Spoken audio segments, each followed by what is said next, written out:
Good morning, Brew Daily show. I'm Toby Howell. And I'm Ann Berry. Today, federal employees are scrambling after an email over the weekend asked them to show their work. And the Oracle of Omaha, Warren Buffett, with Berkshire Hathaway's annual newsletter out, letting us answer the question, what would Warren do?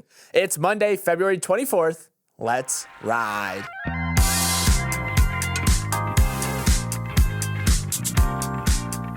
Happy Monday, everyone, and welcome to the show. Neal is still enjoying his much-deserved break, so Ann will be helping steer the ship for the upcoming week. And since we're going to be hanging out for the next few days, do you mind giving our listeners a quick bio? Who is Ann Berry, and how did you end up in this chair across from me? Well, I'm breaking down the market news for Morning Brew at a franchise called Brew Markets. You'll find us on Instagram, on X, on YouTube right now, and also we have a fabulous daily newsletter coming out at the end of day. Also hosting After Earnings, which is our conversations with CEOs and CFOs at your favorite public companies, so keeping really busy. Ann hosts a lot of shows. She's very talented. I highly recommend checking out both of the franchises that you're a part of. But thank you so much. You're a natural fill-in from Neal. You look great over there, so I'm excited for our week ahead.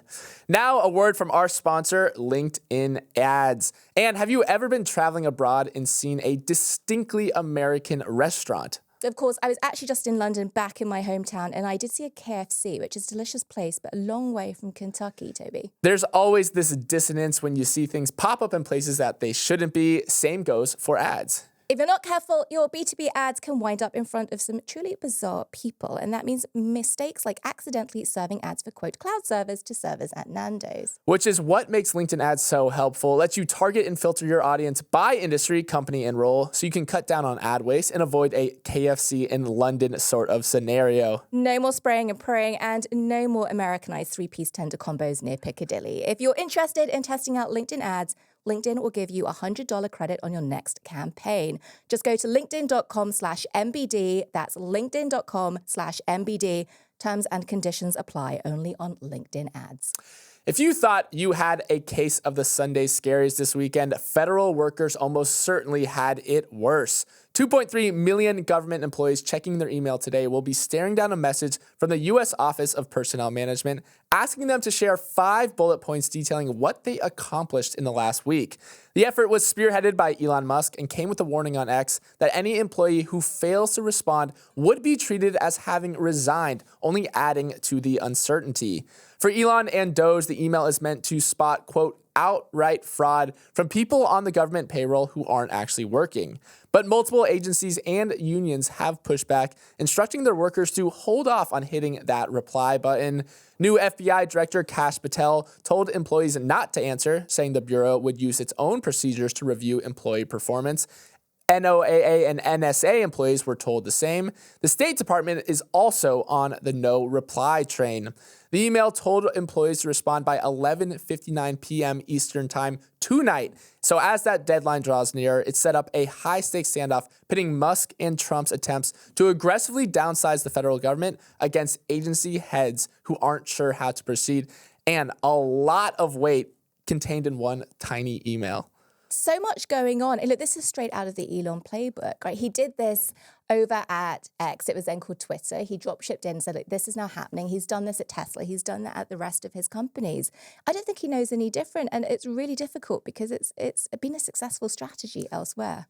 The issue people have had is that the federal government is not necessarily a tech company. You can't treat it in the same way. Yeah. And also, just logistically, some federal workers are on leave right now, whether it's sick leave, parental leave, so they can't access their emails. I mean, some of them work in far-flung places that don't even have email access. So do they get automatically fired just because they can't actually load their email? Others, like the CFPB, the Consumer Financial Protection Bureau, their workforce has recently been placed on leave and have been instructed not to work. So do they have any accomplishments to report? No. So there's just been all these edge cases where everyone's a little confused as to how you're supposed to approach this if, one, you can't look at your email, or two, you're already on leave right now. So definitely some logistical issues, not to mention maybe some of the legal issues along with this email as well. Yeah, the big body of folks I'm waiting to hear from, Toby, I'd love to know what you think about this, is actually the unions, right? If you think about this, this is a completely different shift in anything that the federal government has ever seen seen before. And the unions, who are in theory supposed to be representing,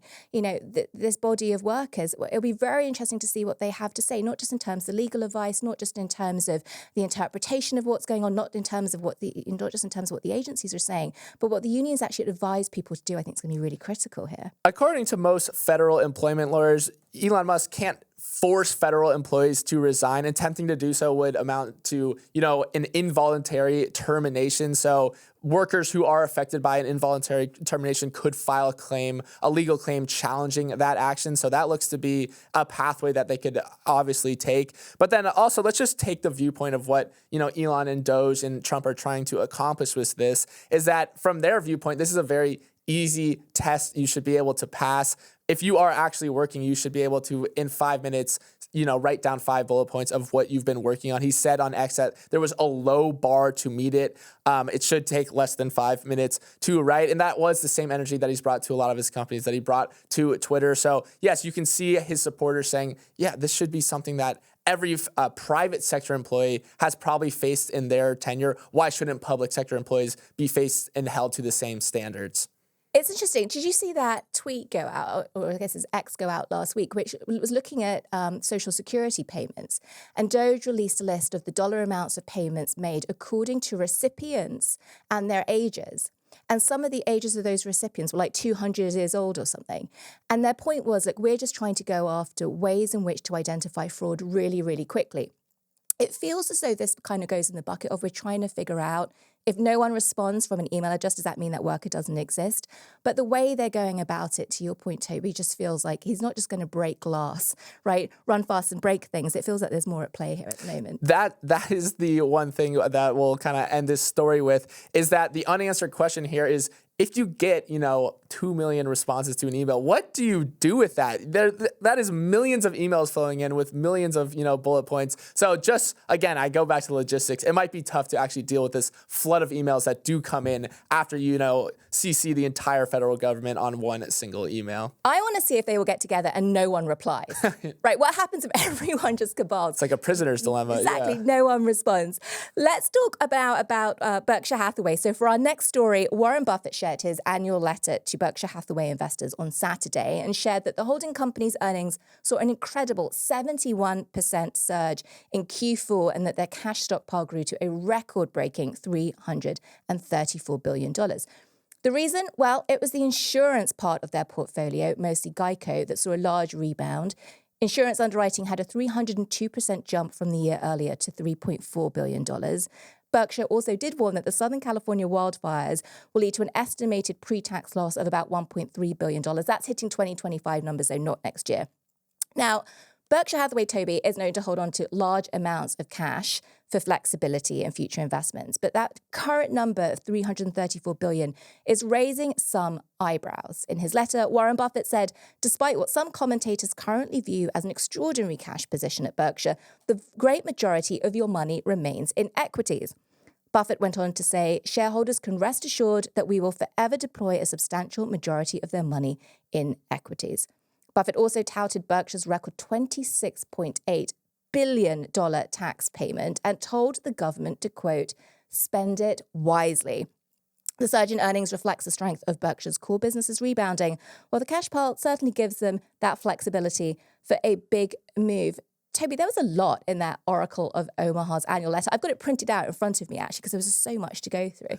Yeah, I mean, everybody loves reading, the annual shareholder letter from Warren Buffett. It is a tradition in finance circles, unlike any other.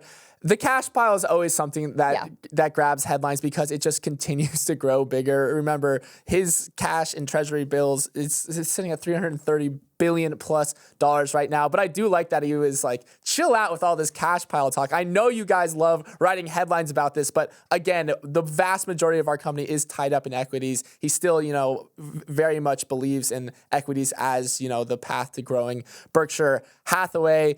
And the fact remains that the stock market is trading at near record highs. Valuations are elevated compared to historical averages. So it's very hard to find a deal for a value investor like Warren Buffett. So everyone tends to, get in a tizzy about this cash pile, but Warren's like, hey, just chill out. We're looking for deals. You know how we operate here. We look for good deals. We're not just going to splash out this cash on something willy-nilly. Write your headlines, but you know what? We're still fine with, the cash position that we're sitting in right now. And he actually said, look, we've got less cash than we've got public equities. And don't forget, the other thing about Berkshire Hathaway is they own 100% of businesses too. Those are basically privately held businesses. You can't go buy in the stock market.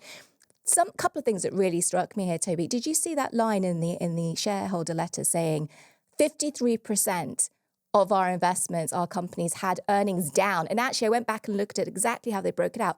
But for their insurance investments and frankly, their energy, they would have been down. Mm-hmm. It is remarkable. It speaks to the fact that, they have a piece of 189 businesses. So that diversification, it kind of is emblematic of the U.S. economy at this point. It's like a proxy for the U.S. economy. That diversification allows them to have the majority of their business, or the over half of their businesses, actually report negative or earnings that fell, and still on the year report a pretty solid year overall. We do need to talk about this tax bill too. In 2024, Berkshire paid $26.8 billion. That's the most of any U.S. company in history, and actually amounts to 5% of the total American corporate income taxes paid in 2024. Berkshire, or Warren Buffett, said the company now has paid in aggregate more than $101 billion of income tax directly to the U.S. Treasury. And he's not mad about it. That was the kind of sentiment you got reflected in this letter, is that he's like, spend it wisely, spend it on maybe the less fortunate, but I'm not mad about paying this tax bill, which kind of goes against what a lot of other corporations would probably tell if they had a $26 billion tax bill. So he was kind of trying to position himself as saying like, hey, not all of these mega $1 trillion corporations hate taxes. We actually like paying them as long as, Uncle Sam uses the money appropriately. The other warning he gave to Uncle Sam is we need a stable currency. He specifically called out, just make sure that there is a sort of steady Eddie temperament in government, and we need a stable currency to be able to succeed. And I thought that was so interesting, Toby, in the context of one of the biggest takeaways for me from this letter.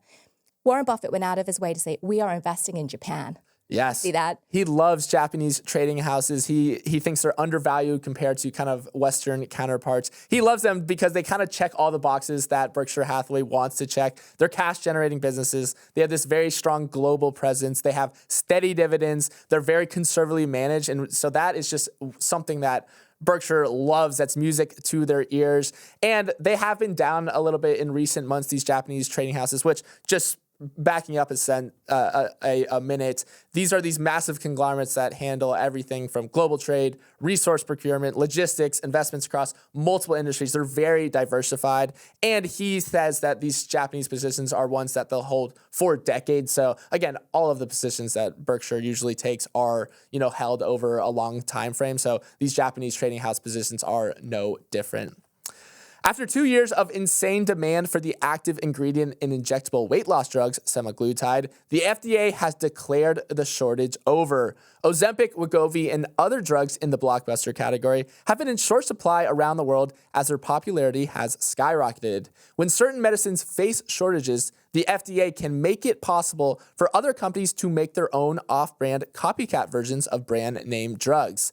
That proved to be a boon for digital health companies like Hims and Hers, who have been prescribing compounded semaglutide in the midst of the shortage. Patients flocked to the non-FDA approved medications because of the cost difference. Hims and Hers sells their medicine for a few $100s compared to brand drugs from Novo Nordisk, which clock in at around $1,000 per month without insurance. But now that gravy train looks to be ending. The FDA said compounding drug makers have 60 to 90 days to close up shop, which sent Hims and Hers stock plunging 26% just before the weekend. A big shakeup in the GLP-1 drug industry here, Anne. Huge shakeup. And I got to tell you, everyone I speak to at the moment, Toby, seems to be using a GLP-1 from every age group, from every demographic. And I think I've almost not really realized the ubiquity of this. So the fact that the affordable version, the accessible version is actually going to go away, I think it's got enormous repercussions, not just for the people using it, but also let's take a little bit of a look at what's been going on with other businesses impacted, like the snack industry. Everyone was talking about how the snack industry is going to be changed by GLP-1s. Don't know how that's going to change. Yeah, no, it has been an absolute phenomenon. We've talked about it a lot on this show over the year, but I also just want to dig into this practice of compounding drugs. So typically compounding drugs is a very normalized and very commonplace practice to, make these custom versions of brand name drugs. Usually they're personalized for patients, which means if someone is allergic to a specific ingredient in a drug, a pharmacist can tweak the formula a little bit without getting hit with IP claims from the drug maker. But compounding is also allowed when you are facing shortages like has been happening with semaglutide, that key ingredient. And so these, digital pharmacies like Hims and Hers jump in and say like, hey guys, like we can make the same drug for a much cheaper price, which has sent their share price skyrocketing. Ironically, on our Friday show, we named Hims and Hers our stock of the week because of its, great performance over the last week. Literally after this episode published, this news came out and Hims and Hers stock absolutely tanked. So sorry for, the Morning Brew Daily curse right there. But I do think it just shows how important it is to have access to this fast growing market. Like you said, that has just taken over, so many of your friends and so many people, are on this class of drugs right now. I think it's a bit of a cautionary tale too. By the way, Hims and Hers are out. I think their earnings are out today. So we're really going to find out what their plan B is. And sort of on that point, the big learning from me is there are actually a lot of companies and industry subsectors that have hitched their wagon to GLP-1s. And the question I ask is, have they taken the lesson from Berkshire Hathaway and diversified? What else they got going on? So I just think this one is really going to shake up this sector. Up next, it's our winners of the weekend. Welcome to Winners of the Weekend, the segment where Toby and I share two stories highlighting people or companies that had almost as good of a weekend as Neal hopefully is while on vacation. But before we do that, there's a winner of the day, and that is Toby.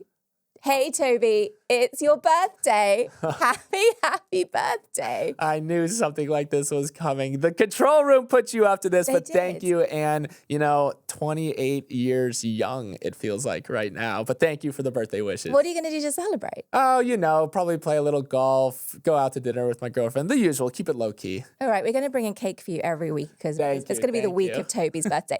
For our first winner, though, let's talk now about the winner of Germany's election. That's Friedrich Merz, the centre-right conservative candidate. His alliance won. That was expected, and they did clock in with about 29% of the vote. In second place was the far-right Alternative for Germany with about 20%.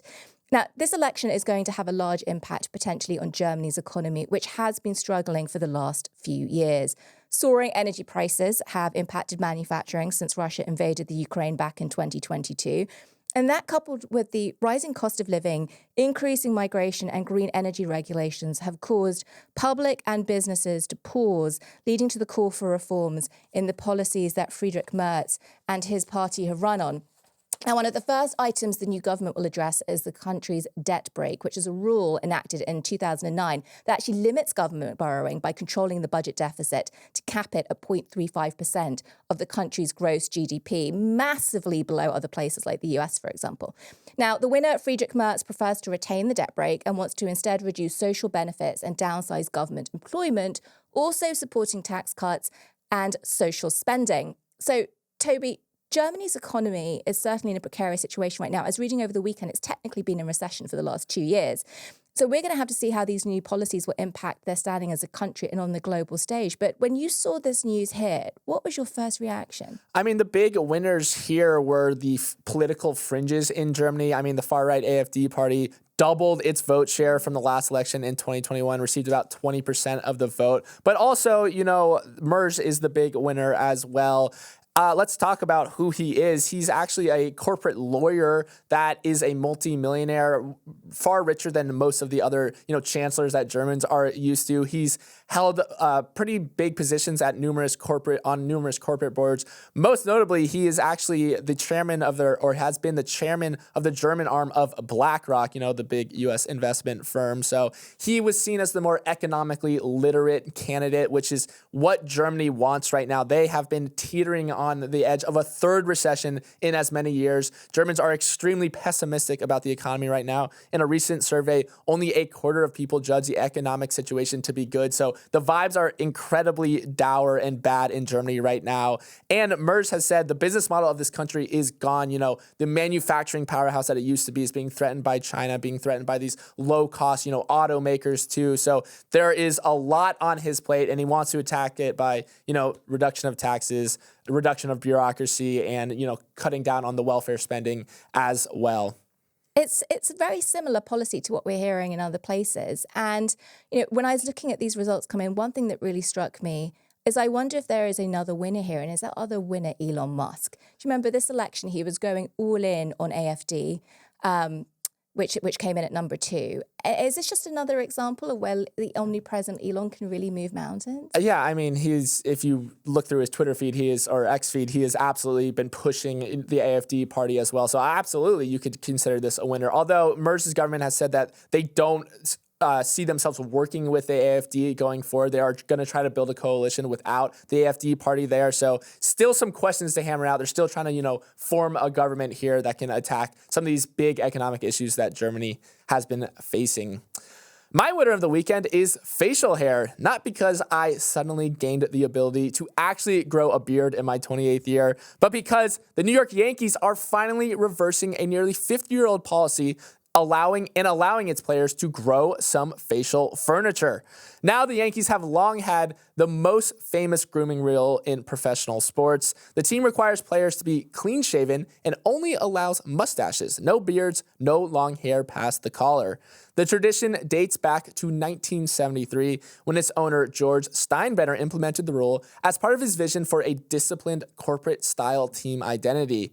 But George's son, Howell, who now runs the team, made the shocking announcement to end the tradition, calling it outdated and one that has serious consequences for the organization. What are some of those serious consequences? Beyond nicking your Adam's apple while shaving, the dogmatic rule could potentially hurt the club's chances of retaining or signing players. Some players really like their beards, and things like that can factor into the calculus that goes along with deciding where to play. I feel like this is a reaction to the NFL where everyone seems to have a beard right now. It's just in right now. Yeah, beards are trendy right now. I mean, actually, George Steinbrenner said, or Hal Steinbrenner said, look at J.D. Vance right now. He's the vice president of the United States. He has a beard. So you are absolutely right. Beards are the in fashion right now. I know. And Taylor Swift, right? Taylor Swift's boyfriend. It's all about the beard.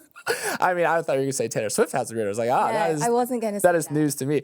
This announcement, you could read two ways. One, probably it was an outdated rule that did deserve to, be updated because it is a little draconian and you shouldn't be able to control what people are, growing on their faces. But the other side of the rule is that it did have, real impact on the team's fortunes and the team's ability to sign free agents because, what the saying is look good, feel good, play good. If some players think that they look their best with a beard, that means they're feeling the best. And that means if you're feeling good and you're playing better, that could lead to, more success and millions of dollars of revenue. So depending on how serious you want to take the rule, potentially this does shift the calculus and potentially get the Yankees over the hump. Or you can just say, it was a dumb rule to begin with. Why are we even talking about it in the first place? It's all about the mojo, whatever gets people exactly there, on and off the field. It's all about the mojo.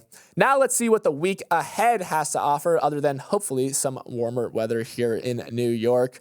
After a weekend where investors took a step back to lick their wounds following the market's worst day of 2025 on Friday, we have NVIDIA's Q4 earnings on deck this Wednesday. The world's second most valuable company lost $600 billion in value after DeepSeek's inexpensive AI model debuted last month. But CEO Jensen Huang sounds unfazed by it. The chipmaker is expected to show a 72% rise in revenue year over year and offer guidance for the supply and demand of its chips that could swing the market in either direction.